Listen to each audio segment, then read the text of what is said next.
How to change app icons on Android without launcher.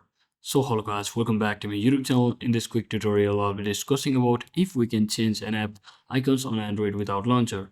So let me tell you that to clear up any confusion, to change an app icons on Android without launcher, you may have to use a third-party launcher, as you can use the built-in widget functionality or a dedicated app like Shortcut Maker or any other applications like such as which you might want to download later on this process, that is X icon changer. So it's also similar to the widgets, which lets you or allows you to create widgets like X icon changer.